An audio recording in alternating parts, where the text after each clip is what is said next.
Hello everyone, आप सभी का स्वागत है मेरे यूट्यूब चैनल में। आज हम पढ़ेंगे एसएससी एग्ज़ाम में जो क्वेश्चंस पूछे जाते हैं, वो भी बायोलॉजी से रिलेटेड जो भी क्वेश्चन पूछे जाते हैं। लगभग देखते हैं 5 से 10 क्वेश्चन जो भी हैं। ये जो क्वेश्चंस हैं इनको हम देखेंगे कि कैसे बनाएं, यहाँ से हम कैसे मार्क्स उठाएं, क्योंकि ये मेमोरी बेस्ड क्वेश्चन होते हैं। यहाँ से मार्क्स अच्छे आ सकते हैं। यहाँ पे किसी सॉल्यूशन की ज़रूरत नहीं पड़ती है, बहुत लंबा सा मैथ बनाने की ज़रूरत नहीं है, बस चीज़ें याद होनी चाहिए और आपका बायोलॉजी कंप्लीट हो जाएगा। एसएससी सीजीएल ही नहीं, ये सारे कॉम्पिटिटिव एग्ज़ाम जैसे एसएससी हो गए, बीपीएससी या फिर कोई भी एसएससी का एग्ज़ाम, चाहे वो एमटीएस हो, सीएचएसएल हो, ये सारे एग्ज़ाम्स के लिए आरआरबी एनटीपीसी हो, वहाँ भी बायोलॉजी पूछे जाते हैं। तो जो भी बायोलॉजी पूछा जाता है कॉम्पिटिटिव एग्ज़ाम के का, वो ये वीडियो उसी से रिलेटेड है, उसी पे डेडिकेटेड है, वो भी पूरे कॉन्सेप्ट के साथ। सिर्फ आंसर नहीं बताएंगे हम कॉन्सेप्ट भी सिखाएंगे कि आखिर यह किस कॉन्सेप्ट, इसके लिए हमें क्या पढ़ना होगा ताकि ये क्वेश्चन बन जाए। तो चलिए हम पहले क्वेश्चन की ओर देखते हैं। पहला question, A typical adult human contains about dash of magnesium. मतलब हुआ कि एक एडल्ट में, जो एडल्ट है, लगभग मान लीजिए कि एडल्ट का मतलब हुआ कि वो 18 से 30 साल के अगर कोई इंसान है तो उसके बॉडी में कितना मैग्नीशियम होगा। तो इसका आंसर, ये तो एकदम मेमोरी बेस्ड क्वेश्चन है, इसके लिए किसी कंसेप्ट की ज़रूरत एक्चुअल में नहीं होती है। तो इसका आंसर क्या हो जाएगा? ए 25 ग्राम, क्योंकि एक एडल्ट बॉडी को कितना चाहिए? कम से कम 25 ग्राम मैग्नीशियम उसके शरीर में होना चाहिए। हम अब कंसेप्ट यहाँ से शुरू होती है कि ये जो मैग्नीशियम है, ये आखिर करता क्या है हमारे शरीर में, इसकी क्यों इतनी ज़रूरत है? तो सबसे पहला चीज़ तो ये कि जो मैग्नीशियम है वो 25 ग्राम चाहिए हमारे शरीर के लिए। दूसरा ये कि ये हमारे शरीर में 300 बायोलॉजिकल रिएक्शन कराता है। मतलब हुआ कि ये मैग्नीशियम हमारे शरीर में मेटाबॉलिज्म को इन्हांस करता है, मेटाबॉलिज्म को कंट्रोल करता है। बहुत सारे ऐसे एंजाइम होते हैं और बहुत सारे ऐसे हार्मोन्स होते हैं, ठीक, जो बिना मैग्नीशियम के एक्टिवेट ही नहीं हो सकते, बिना मैग्नीशियम के काम ही नहीं कर सकते। तो सबसे पहला बात ये याद रखना है, क्योंकि ये दूसरे एग्जामों में पूछे जा सकते हैं कि मैग्नीशियम, इसमें तो पूछा कि कितना, तो 25 ग्राम पाया जाता है। ये भी पूछा जा सकता है कि कितने बायोलॉजिकल रिएक्शंस में काम आते हैं, तो लगभग 300 बायोलॉजिकल रिएक्शन करवाता है। इसके बाद और क्या करता है? तो ये जो मैग्नीशियम है हमारे मसल्स फंक्शन का मतलब हुआ जो हमारा मांस है, मसल्स है, उसके काम करने में हेल्प करता है। मतलब उसको कॉन्ट्रैक्शन एंड रिलैक्सेशन कराता है। अगर मैग्नीशियम की कमी हो जाए तो बहुत मुश्किल हो जाएगा हमारे मसल्स को काम करना, हाथ हिलाना, पैर हिलाना, यहाँ तो कॉन्ट्रैक्शन और रिलैक्सेशन ही तो हो रहे हैं, तो उसमें मैग्नीशियम हेल्प करता है। इसके अलावा ये क्या करता है, तो हमारे immune system, I hope immune system के बारे में आप लोग जानते होंगे। इम्यून सिस्टम जो है हमारे बॉडी को बचाता है, प्रोटेक्ट करता है, किससे? फॉरेन पार्टिकल से या फिर बीमारियों से। तो उस इम्यून सिस्टम को मजबूत करने के लिए भी हमें क्या चाहिए? मैग्नीशियम की ज़रूरत पड़ती है। इसके अलावा अगर देखें तो ये हमारे शरीर में मैग्नीशियम ब्लड ग्लूकोज लेवल को मेंटेन करता है। ग्लूकोज लेवल, जैसे किसी का ब्लड का ग्लूकोज लेवल बढ़ जाता है, अगर यह इंक्रीज हो जाए तो वहाँ से डायबिटीज़ हो जाते हैं। तो उन सब को कंट्रोल करने का काम कौन करता है? मैग्नीशियम करता है। चलिए, अब अगर मैग्नीशियम कि आगे अगर इसके बारे में और थोड़ा सा इन्फॉर्मेशन जानना चाहें, मैग्नीशियम आखिर और होता क्या है, तो सबसे पहले कि जो मैग्नीशियम है हम सभी जानते हैं कि ये क्या है? एक प्रकार का एलिमेंट है। हम एलिमेंट की जब लिस्ट देखते हैं तो वहाँ मैग्नीशियम भी हमें देखने को मिलता है। और ये एलिमेंट हमें कहाँ से मिलता है हमारे शरीर को? तो फूड से। इसके लिए हमें भोजन करना होगा। कुछ भोजन है जिसके साथ मैग्नीशियम अटैच रहता है, ये भोजन का ही पार्ट है मैग्नीशियम। तीसरा चीज़ कि मैग्नीशियम जो है इनऑर्गेनिक न्यूट्रिएंट है, ठीक है। अगर हम बात करें inorganic nutrient, inorganic organic I think आप जानते होंगे। तो अगर ऑर्गेनिक न्यूट्रिएंट की अगर हम बात करें कि ऑर्गेनिक न्यूट्रिएंट कौन कौन से हैं, तो ऑर्गेनिक न्यूट्रिएंट में आपके क्या क्या आ जाएंगे, ग्लूकोज आ जाएंगे, फ्रुक्टोज आ जाएंगे, फैट आ जाएंगे, ये सारी चीज़ें आपके ऑर्गेनिक न्यूट्रिएंट होंगे। और इनऑर्गेनिक में क्या क्या आ जाएगा, इनऑर्गेनिक में आएगा मैग्नीशियम, आयरन, मतलब जो भी मिनरल्स हैं, कैल्शियम, ये सारी चीज़ें जो कि हमारे शरीर के लिए बहुत इंपॉर्टेंट है, ये सभी मैग्नीशियम इनऑर्गेनिक न्यूट्रिएंट में आ जाएंगे। और अगर देखें ट्रेस एलिमेंट, एक चीज़ और है कि ये जो है मैग्नीशियम ट्रेस एलिमेंट है। मैग्नीशियम क्या है, ट्रेस एलिमेंट। ट्रेस एलिमेंट का मतलब है कि इनकी ज़्यादा ज़रूरत नहीं है, बहुत कम ज़रूरत है, ठीक है। मतलब ये हुआ कि अगर हमारे शरीर को ट्रेस एलिमेंट का मतलब ये समझिएगा कि इसकी ज़्यादा ज़रूरत नहीं है, इसकी ज़रूरत बहुत कम है। बहुत कम का मतलब बहुत लो लेवल में, इसीलिए तो 25 ग्राम कहा गया, बहुत ही कम चाहिए इसकी ज़रूरत, ट्रेस एलिमेंट। अब हमारे शरीर में जो न्यूट्रिएंट हैं, वह दो प्रकार से होते हैं, दो प्रकार की ज़रूरत होती है हमारे शरीर में। एक होता है माइक्रो न्यूट्रिएंट और दूसरा होता है मैक्रो न्यूट्रिएंट। माइक्रो से होता है, इसका मतलब छोटा, मतलब छोटे मात्रा में, कम अमाउंट में, मतलब वैसा न्यूट्रिएंट जो ट्रेस अमाउंट में चाहिए, बहुत कम मात्रा में चाहिए, उसे हम क्या कहते हैं, माइक्रो न्यूट्रिएंट कहते हैं। इसमें क्या क्या आता है, कॉपर आता है, माइक्रो न्यूट्रिएंट में आता है हमारा कॉपर। याद रखिएगा, एग्जाम में पूछा जा सकता है कि इसमें से कौन सा माइक्रो न्यूट्रिएंट है और कौन सा माइक्रो न्यूट्रिएंट है, ठीक है। इसमें आ सकता है आयोडीन, ठीक, इसमें आ सकता है आयरन, इसमें आ सकता है मैग्नीज, ये सारी चीज़ें हमारे क्या है, माइक्रो न्यूट्रिएंट है। और अगर हम आते हैं माइक्रो न्यूट्रिएंट में, तो वहाँ पे आएंगे कैल्शियम। माइक्रो मतलब होता है ज़्यादा मात्रा में थोड़ा चाहिए, ठीक है। कैल्शियम, मैग्नीशियम, पोटेशियम, ये सारी चीज़ें हमारे माइक्रो न्यूट्रिएंट हैं। चलिए अब अगला क्वेश्चन है, collagen is a type of. अगर हम बात करें कोलाजेन आखिर है क्या, तो जो ये कोलाजेन होता है, यह एक प्रोटीन होता है। ये भी एक मेमोरी बेस्ड क्वेश्चन ही है, ठीक है। इसमें भी बहुत ज़्यादा हमें रटने की ज़रूरत नहीं है। अब एक्चुअल में ये कोलाजेन होता क्या है, कंसेप्ट तो ये है, कोलाजेन होता क्या है।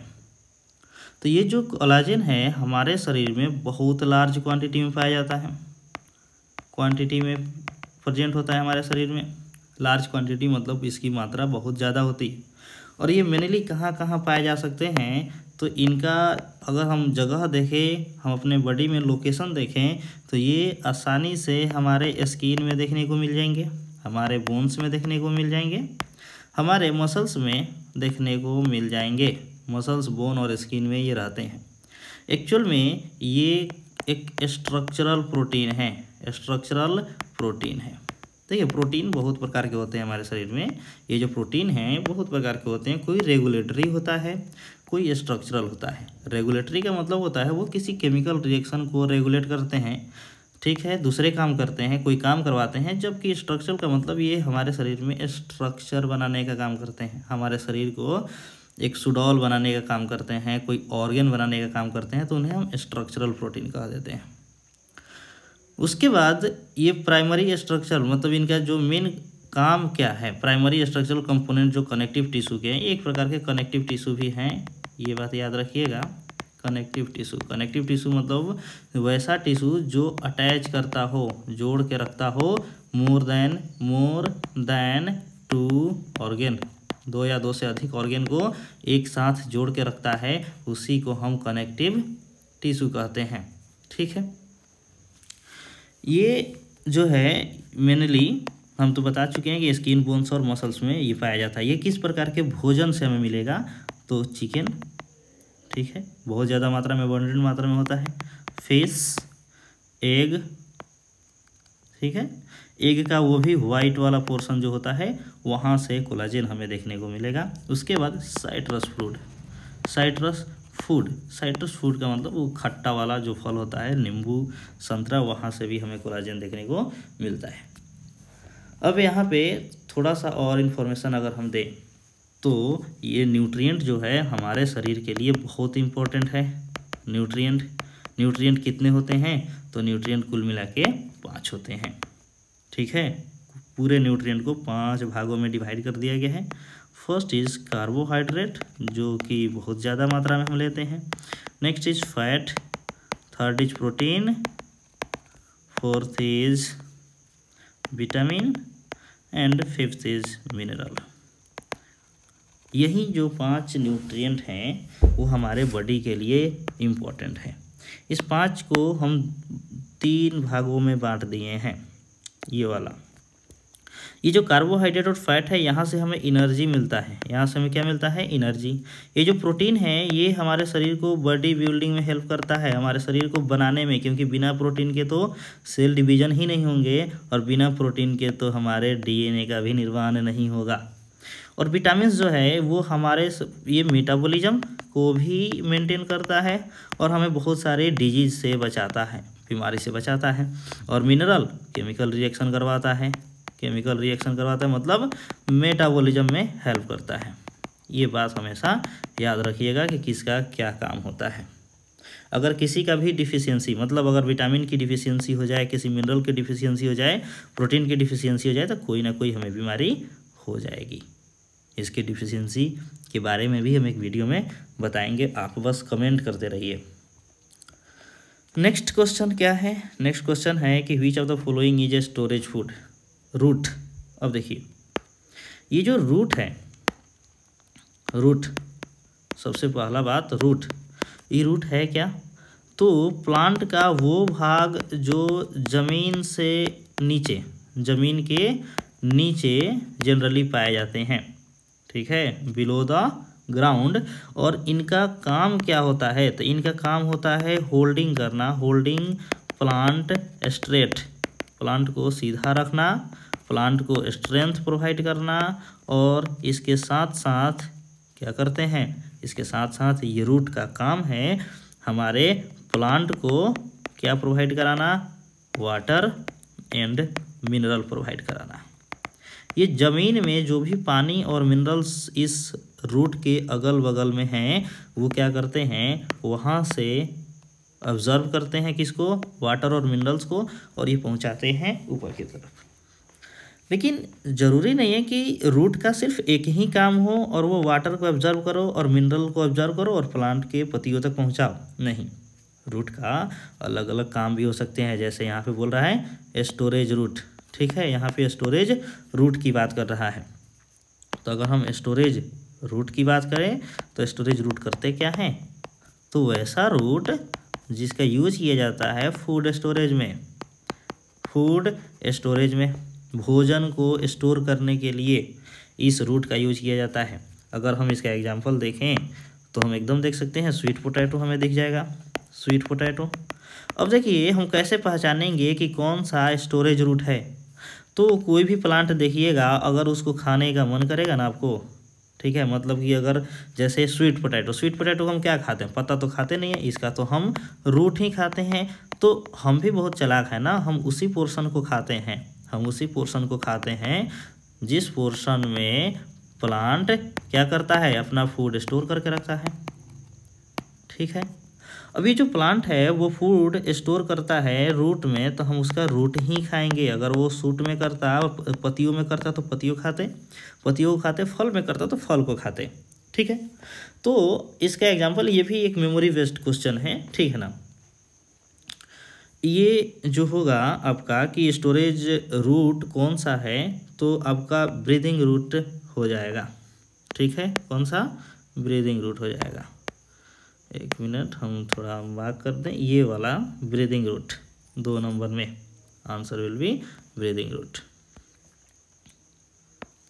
आंसर यही होगा।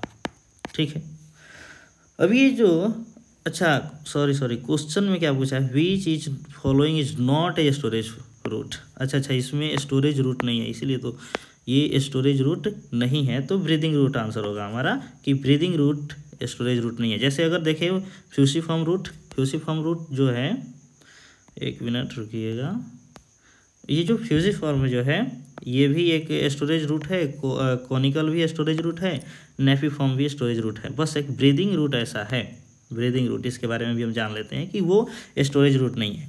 अब देखिए जैसे हम बताए थे कि स्टोरेज रूट का मतलब हुआ कि रूट क्या करता है, भोजन को स्टोर करता है, फूड स्टोर करता है, वो भी कहाँ में, रूट में, इसलिए उसको हम स्टोरेज रूट कर दिए।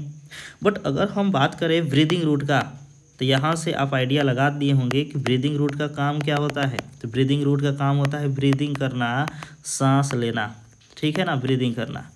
अब ये क्यों करेगा भाई, तो देखिए पहला बात तो ये कि प्लांट में एक कंसेप्ट समझिए कि प्लांट में फूड और वाटर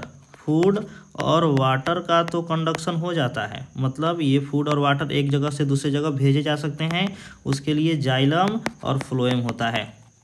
बट अगर बात आती है एयर की, जैसे CO2 हो गया, ऑक्सीजन हो गया, इसको एक जगह से दूसरी जगह कैसे भेजे भाई, इसके लिए तो कोई सिस्टम बना ही नहीं है। तो एयर वाटर मतलब एयर को कभी भी प्लांट एक जगह से दूसरी जगह नहीं भेज सकता है, बहुत मुश्किल होती है।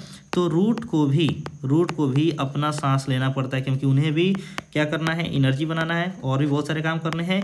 तो इनको चाहिए, रूट को चाहिए क्या, गैस चाहिए, ठीक है, गैस के रूप में ऑक्सीजन चाहिए। तो ये कहाँ से लेंगे, तो रूट अपना ब्रीदिंग कर लेता है।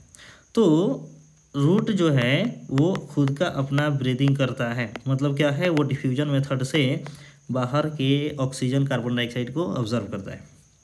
अब हम बात करेंगे तो ये किस प्रकार के प्लांट में पाए जाते हैं, तो आप नाम सुने होइएगा मैनग्रोव फॉरेस्ट का। मैनग्रोव फॉरेस्ट क्या होता है, वो एक दलदली जंगल है। दलदली जंगल का मतलब हुआ कि वाटर की अमाउंट बहुत ज़्यादा होता है, कहाँ पे, उसके ज़मीन में लैंड में, वहाँ के मैनग्रोव फॉरेस्ट में वाटर की मात्रा ज़्यादा होती है। अब सोचिए कि यहाँ पे अगर मिट्टी है और उसमें वाटर की मात्रा ज़्यादा होगी, तो उसमें एयर की मात्रा क्या हो जाएगी, कम हो जाएगी, क्योंकि जो भी स्पेस है वह वाटर ने उसको क्या कर लिया है, छेंक लिया है, ऑक्यूपाई कर लिया है। तो एयर के लिए जगह होगा ही नहीं, तो एयर उसमें नहीं रहेगा। तो इसके लिए क्या होगा, मैनग्रोव फॉरेस्ट के जो प्लांट होते हैं, मैनग्रोव फॉरेस्ट के जो प्लांट होते हैं, वो अपना जो जड़ होता है, अपना जो रूट होता है, वो ज़मीन से बाहर निकाल लेते हैं। ज़मीन से बाहर ज़्यादातर देखने को मिलता है, और वो उसी से इन्वायरमेंट से ही एब्जर्व करते हैं थोड़ा बहुत। इतना बात समझ में आ गया होगा, ठीक है। चलिए अगले क्वेश्चन की ओर देखते हैं। अब इसमें से बोल रहा है कि which is the following not a vertebrate. इस बार हम कोई गलती नहीं करने वाले हैं, क्योंकि हमने पहले देख लिया है नॉट। इसमें से बोल रहा है कौन सा वर्टिब्रेट नहीं होंगे। देखिए तो इस इन्वायरमेंट में जितने भी ऑर्गेनिजम्स पाए जाते हैं, उन्हें हमने दो भागों में बांटा है। हमने नहीं, जो टेक्सोनॉमिस्ट थे, जो ये काम किए थे, शुरू में इस पे काम किए थे, इसके लिए उन्हें नोबेल प्राइज़ भी दिया गया है। तो उन्होंने क्या किया कि ऑर्गेनिज्म को दो भागों में बांटा, कहा कि एक होंगे वर्टिब्रेट और एक होंगे इनवर्टिब्रेट। वर्टिब्रेट का मतलब होगा कि उनके पास क्या होंगे, इंटरनल बैकबोन। सीधा इसका मतलब है कि उनके पास होंगे स्पाइनल कॉर्ड। जबकि इनवर्टिब्रेट की बात किया गया तो कहा गया कि नहीं, इनके पास no any type of internal backbone, उनके पास कोई बैकबोन नहीं होगा। इसको हम लोग इनवर्टिब्रेट कहते हैं। और सच में होता भी है, बहुत सारे ऐसे जानवर हैं जिनके पास वर्टिब्रेट होता है और जिनके पास वर्टिब्रेट नहीं होता है। तो जिनके पास वर्टिब्रेट होता है उसे वर्टिब्रेट एनिमल कहते हैं, मतलब जिनके पास बैकबोन होता है उन्हें वर्टिब्रेट कहते हैं, जिनके पास बैकबोन नहीं होता उन्हें इनवर्टिब्रेट कहते हैं। तो अगर हम इसमें आते हैं तो देखिए, बर्ड, फिश, स्नेल, मैमल। अब एक बात बताइए, मैमल्स का मतलब हम लोग खुद इंसान, इसको देखें, क्या हमारे पास रीढ़ की हड्डी नहीं होती? आई थिंक होती है, ठीक है, तो ये तो नहीं होगा। नेक्स्ट है फिश, मछली खाते हैं तो वहाँ पे देखते हैं एक लंबा सा इस प्रकार का हमें देखने को मिलता है हड्डी, ये लंबा सा रहता है और इसके दोनों तरफ निकले होते हैं इस प्रकार के। तो ये जो बीच में हमें दिखता है ये क्या है? यही तो है हमारा मतलब मछली का बैकबोन। तो आंसर तो आपका ये भी नहीं होगा, ये भी नहीं होगा। बर्ड, आप लोग भी बर्ड शायद खाए होंगे, तो वहाँ भी हमें देखने को मिलता है कि बैकबोन है, ठीक है ना।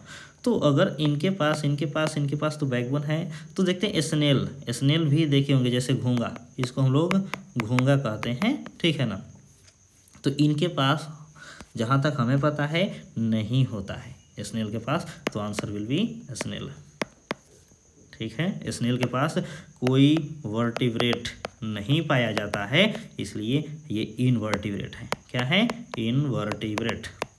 यहाँ से आई थिंक आपको समझ में आ रहा होगा। अगर समझ में आ रहा है तो हमारे चैनल को थोड़ा सब्सक्राइब कर दीजिए और अपने दोस्तों के साथ शेयर कर दीजिए। अगला क्वेश्चन है कि which medical condition in the eyes optic nerve damage. अब देखिए, आई का जो ऑप्टिक नर्व डैमेज है जिसकी वजह से हम देख पाते हैं, वही नर्व मतलब देख पाते हैं, देखने के बाद में वो हमारे मैसेज को ब्रेन तक ले जाता है कि जो भी हम देखे हैं, वहीं अगर डैमेज हो जाए तो क्या कहेंगे? वर्सन ओवर टाइम, समय के साथ अगर वो डैमेज होता जाए और हमें दिखाई देना धीरे धीरे बंद करने लगे तो हम उस बीमारी को क्या कहते हैं? तो ये आंसर होगा ग्लूकोमा। आंसर क्या होगा? ग्लूकोमा। अब देखिए इसके बारे में थोड़ा कंसेप्ट पढ़ें। तो सबसे पहला चीज़ कि ग्लूकोमा एक मेडिकल टर्म है, ठीक है। ग्लूकोमा एक मेडिकल टर्म है। मेडिकल टर्म का मतलब डॉक्टर लोग इनका यूज करते हैं, ठीक है। हम लोग यूज नहीं करते जनरली, ये डॉक्टर का यूज है।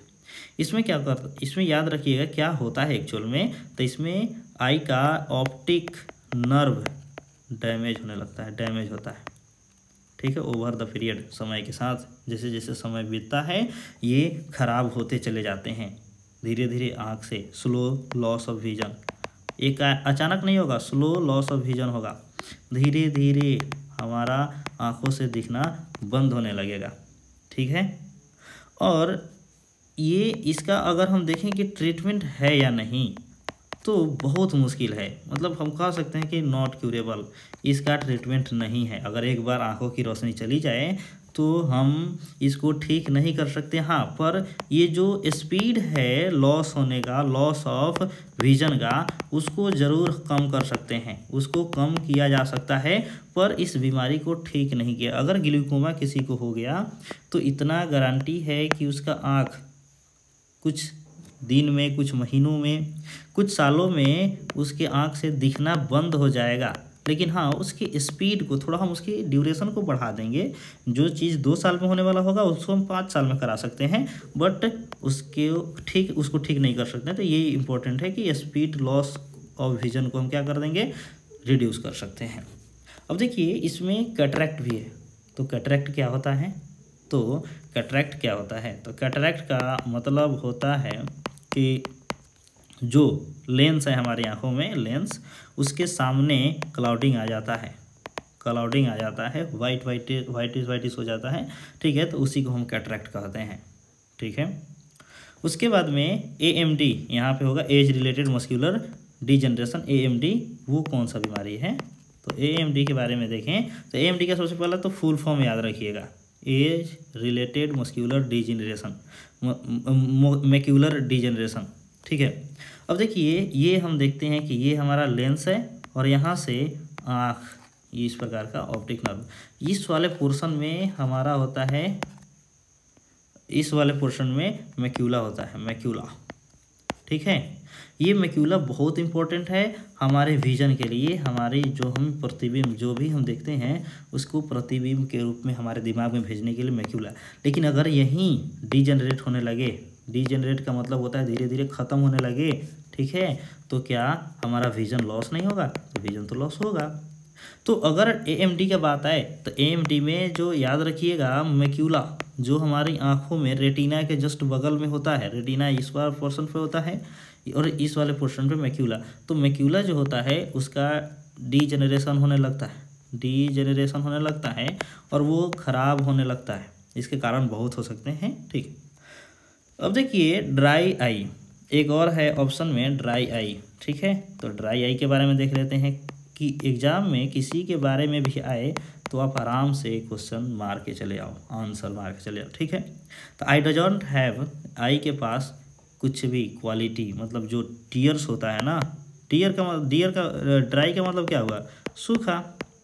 आँख, मतलब आँख जो सूख जाता है, मतलब जब जो ये हम देखते हैं, इसको कभी कभी फील कर सकते हैं कि होता क्या है कि जब हम सोकर उठते हैं, तो वहाँ देखते हैं कि हमारा आँख एकदम क्या है, खाली, मतलब सूखा सूखा सा है।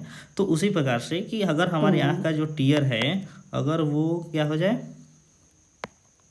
मतलब ख़त्म हो जाए, ठीक है, मतलब लुब्रिकेशन ख़त्म हो जाए, लुब्रिकेशन नहीं हो हमारी आँखों में, ठीक है, तो उस प्रकार की बीमारी को हम कहते हैं ड्राई आई, ठीक है। चलिए अब क्या है, अगला क्वेश्चन क्या है, तो विच of the following is ascorbic acid. अब देखिए, इसमें से इतना हल्का क्वेश्चन पूछा है कि इसमें से कौन सा विटामिन को हम एस्कॉर्बिक एसिड कहते हैं। Vitamin B12, vitamin A, vitamin के, विटामिन सी, किसको हम कहते हैं। तो एस्कॉर्बिक एसिड मीन्स सीधा बात है विटामिन सी, इसमें कोई सोचने वाला बात नहीं है।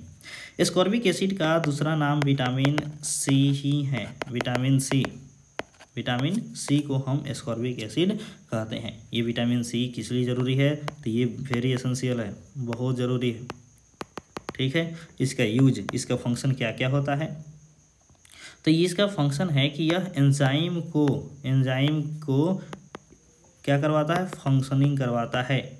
इसके बिना बहुत सारे एंजाइम फंक्शन नहीं कर पाएंगे। उसी के साथ साथ यह टिश्यू को रिपेयर भी करता है, टिश्यू को रिपेयर करने में भी ये हमारे शरीर का मदद करता है। अगर विटामिन सी की कमी हो जाए, इसकी डिफिशियंसी हो जाए, तो याद रखिएगा कौन सा बीमारी होता है, तो बहुत इंपॉर्टेंट है और बहुत हम लोग पढ़े हुए हैं, क्या हो जाता है, स्कर्वी। इसकी डिफिशियंसी से होने वाली बीमारी है। स्कर्वी में क्या होता है, इसके सिम्टम्स अगर बात करें, इसकी सिम्टम्स की बात करें, तो सिम्टम्स में होता क्या है, तो सिम्टम्स में सबसे पहला इसमें ब्रशिंग, ठीक है। सेकेंड इज ब्लीडिंग गम्स से खून आने लगता है। वीकनेस भी होने लगती है, मतलब हम कमजोरी महसूस करने लगते हैं। उसके बाद रैश आ जाता है हमारे स्किन पे, रैश का मतलब पूरा सूखा सूखा स्किन होने लगता है। अब ये विटामिन सी मिलेगा कहाँ से, तो हम इसको लेंगे साइट्रस फ्रूट से। साइट्रस फ्रूट का मतलब होता है खट्टा फल, जो खट्टा फल होता है वहाँ से हमें विटामिन सी देखने को मिलेगा, जैसे नींबू, ठीक है, उसके साथ साथ संतरा, उसके साथ साथ कच्चा आम, ये सब जहाँ से भी जो भी खट्टा वाला फल है वहाँ से हमें विटामिन सी मिल जाएगा देखने को। इसके साथ साथ ऑप्शन में विटामिन B12 दिया है, विटामिन ए और विटामिन के भी दिया है, उसके बारे में भी थोड़ा बहुत जान लेते हैं, ठीक है। ये भी यहाँ से भी अगर क्वेश्चन आ जाए तो आपको किसी और वीडियो को देखने की ज़रूरत ना पड़े, यहीं से काम चल जाए। तो हम सबसे पहले बात करते हैं vitamin B12, vitamin B complex भी कहते हैं इसको। इसका सबसे पहले सोर्स देखें तो ये चिकन से मिल सकता है, ठीक है। उसके बाद फिश से, उसके बाद दही से, इन सब चीज़ों से, उसके बाद पनीर से, चीज़ से, मक्खन से, यहाँ से हमें विटामिन B12 मिलता है। इसका दूसरा नाम क्या है, जैसे एस्कॉर्बिक एसिड विटामिन सी का दूसरा नाम था, उसी प्रकार से विटामिन B12 का दूसरा नाम क्या है, तो ये इसका नाम है साइनोब्लेमिन, ठीक है, ये बात याद रखिएगा। उसके बाद नेक्स्ट आता है विटामिन ए। ये हमें कहाँ से मिलेगा, तो कैरोट से, गाजर से, ऑरेंज से, और ये सब ऐसे और भी बहुत सारे हो सकते हैं, ठीक है। आप इसका अलग से लिस्ट भी देख सकते हैं या फिर गूगल भी कर सकते हैं। और इसका जो नाम है मेडिकल टर्म में रेटिनॉल है, रेटिनॉल। और इसकी कमी से क्या होती है, आप सभी को पता है, नाइट ब्लाइंडनेस, ठीक है, रात में नहीं दिखता है अगर विटामिन ए की कमी हो जाए तो। उसके बाद आता है विटामिन के क्या करता है, तो सबसे पहले तो ये देखें कहाँ से मिलता है हमें, तो स्पिनच, ठीक है। उसके बाद कैबेज, उसके बाद में सेरेल्स, यहाँ से हमें विटामिन के मिलेगा। इसका क्या नाम है, इसका दूसरा नाम क्या है, तो फाइलोक्विनोन, फाइलोक्विनोन, ठीक है, इसका दूसरा नाम है। ये करता क्या है विटामिन के, तो विटामिन के का काम है ब्लड क्लॉटिंग कराना। इसके बिना ब्लड क्लॉट नहीं होगा। जैसे मान लो कि कहीं हमें चोट लग जाए और वहाँ से ब्लड निकलने लगे, तो अगर वहाँ पे क्लॉटिंग नहीं होगा तो सारा ब्लड निकल जाएगा। तो ब्लड क्लॉटिंग बहुत इंपॉर्टेंट है, तो ब्लड क्लॉटिंग में हेल्प करता है। साथ ही यह प्रोटीन प्रोडक्शन में भी हेल्प करता है। अब काम भी देख लेते हैं। तो विटामिन B12 का काम क्या है, तो विटामिन B12 का काम है ये हमारे ब्लड सेल्स को बनाने में और उसको काम करवाने में मदद करता है। और दूसरा ये DNA बनाने में मदद करता है। याद रखिएगा, DNA के प्रोडक्शन में हेल्प करता है। एंजाइम जो होते हैं DNA में, उसके साथ B12 उस एंजाइम के साथ मिल करके DNA बनाता है, ठीक है। तो अगर विटामिन B12 की याद रखिएगा कमी हुई तो DNA का जनरेशन कम हो जाएगा, और DNA का जनरेशन कम होगा तो सेल डिवीजन कम हो जाएगा। ये विटामिन ए क्या करता है, तो ये यूजफुल होता है हमारे विजन के लिए, हमें देखने के लिए, आँखों के लिए, और साथ में सेल के ग्रोथ के लिए भी। तो अगर बढ़ना है, ग्रोथ करना है तो विटामिन ए खाना पड़ेगा, और उसके लिए क्या खाना पड़ेगा, कैरोट और ऑरेंज, ठीक है। चलिए अगला क्वेश्चन है कि इसमें से name the gland that control the functioning of other endocrine gland. सबसे पहले देखते हैं तो इस क्वेश्चन में ग्लैंड होता क्या है, ठीक है। जो ग्लैंड होता है, ग्लैंड का मतलब होता है कि एकदम आसान सा कंसेप्ट है। ग्लैंड का मतलब होता है वो सेल या फिर ग्रुप ऑफ सेल या फिर टिश्यू कह सकते, कुछ भी कह सकते हैं, जो क्या करे, केमिकल का सिक्रीशन करे, केमिकल का सिक्रीशन करें, यानी कि हार्मोन्स का सिक्रीशन करें। हार्मोन्स नहीं कहेंगे हम, केमिकल्स ही कहेंगे, ठीक, ज़्यादा अप्रोप्रिएट रहेगा, ठीक। तो चलिए अब देखते हैं। दो प्रकार के होते हैं ग्लैंड। पहला होता है आपका endocrine gland, and second will be exocrine gland. अब देखेंगे कि ये दोनों का जिसके पास गुण होता है तो उसको हम मिक्स्ड ग्लैंड भी कह देते हैं। हम उसके बारे में भी देख लेंगे, ठीक है, किसी स्पेशल टॉपिक में, किसी स्पेशल वीडियोज़ में। तो जो इंडोक्राइन ग्लैंड होता है, इनके पास खुद का अपना डक्ट नहीं होता है, डक्टलेस होते हैं। इनके पास खुद का अपना डक्ट होता है। ये जो मेजर रिलीज करते हैं उसे हम हार्मोन्स कहते हैं, जबकि ये एंजाइम रिलीज करते हैं, एंजाइम बनाते हैं एक्सोक्राइन ग्लैंड, और ये हार्मोन्स। ये अपना जो सिक्रीशन होता है ब्लड स्ट्रीम में, क्योंकि अब देखिए इसके पास अपना डक्ट तो है नहीं, तो यहाँ पे अगर इंडोक्राइन तो अगर इसको सिक्रीशन छोड़ना है और उसको यहाँ तक जाना है तो किसके सहारे जाएगा, तो वहाँ तक तो भाई वेंस जाएगा और खून लेकर जाएगा, तो ये इसमें छोड़ देता है और ये इसके सहारे यहाँ तक आकर के अपना काम करते हैं, जबकि इंडोक्राइन के साथ ऐसा नहीं है, ठीक है। ये इनके पास खुद का अपना डक्ट से ऑर्गन तक भेज देते हैं। इसका अगर एग्जाम्पल देखें तो इंडोक्राइन का क्या क्या एग्जाम्पल हो सकता है, तो आपके पिट्यूटरी ग्लैंड हो सकता है, पिट्यूटरी ग्लैंड, और ये इसका एग्जाम्पल देखें तो सैलिवरी ग्लैंड, बहुत बढ़िया। अब देखिए इंडोक्राइन का यूज किया जाता है किसी चीज़ को, मतलब लॉन्ग डिस्टेंस भेजना हो, किसी केमिकल्स को लॉन्ग डिस्टेंस तक भेजना हो तो इंडोक्राइन का यूज किया जाता है। यहाँ पे शॉर्ट डिस्टेंस में भेजना हो तो हम एक्सोक्राइन का यूज करते हैं। तो बोल रहा है कि ये जितने भी इंडोक्राइन ग्लैंड है उसको कौन कंट्रोल करता है, तो एकदम कंट्रोल करता है मास्टर ग्लैंड, मास्टर, इसीलिए तो इसको मास्टर ग्लैंड कहते हैं, पिट्यूटरी ग्लैंड को। आंसर हमारा पिट्यूटरी ग्लैंड होगा। और पिट्यूटरी ग्लैंड को मास्टर ग्लैंड इसीलिए कहते हैं, याद रखिएगा एग्जाम में आ सकता है, मास्टर ग्लैंड इसलिए कहते हैं क्योंकि यह सबका क्या है, बॉस है, control all the endocrine gland. ये सारे इंडोक्राइन ग्लैंड को क्या करता है, कंट्रोल करता है पिट्यूटरी ग्लैंड, ठीक है। अब अगर हम बात करें तो यहाँ पे पिट्यूटरी ग्लैंड होता कहाँ है, तो पिट्यूटरी ग्लैंड हमारे स्कल में पाया जाता है, मतलब हमारे ब्रेन में, ठीक है। ये हम इनका लोकेशन क्या होता है, ब्रेन में होता है। एड्रिनल ग्लैंड जो है ये कहाँ पाया जाता है, तो किडनी के जस्ट ऊपर, पोजीशन बता रहे हैं किडनी के जस्ट ऊपर, दोनों किडनी के। ये थाइमस ग्लैंड हमारे चेस्ट में, चेस्ट में पाया जाता है, ट्रैकिया के पास। और पेनक्रियाज कहाँ पाए जाते हैं? तो हमारे एब्डोमेन में स्टोमक के जस्ट बिलो पाए जाते हैं। ठीक है, इतना बात समझ में आ गया। तो अगर हम बात करें कि ये सारे जितने भी ग्लैंड हैं उनके काम के बारे में, तो पिट्यूटरी ग्लैंड सबसे पहला। पिट्यूटरी ग्लैंड जो है वो base of the brain, brain के जस्ट थोड़ा सा नीचे, ठीक है, मतलब हमारे स्कल में ही ब्रेन के नीचे पाए जाते हैं। ये क्या क्या रिलीज करते हैं? तो ग्रोथ हार्मोन्स रिलीज करते हैं, जिसकी वजह से हम बढ़ते हैं। उसके साथ साथ यह स्टिमुलेटिंग हार्मोन्स रिलीज करते हैं। ये बात याद रखिएगा। यही स्टिमुलेटिंग हार्मोन्स कहाँ जाता है? दूसरे इंडोक्राइन के पास जाता है, इंडोक्राइन ग्लैंड के पास, और उसको कंट्रोल करता है। चलिए, इसका फंक्शन क्या होता है? तो फंक्शन होता है हमारे बॉडी को ग्रोथ कराना और कंट्रोल करना, control all the endocrine gland को कंट्रोल करना। सेकेंड जो आता है ऑप्शंस में दिए हुए हैं एड्रीनल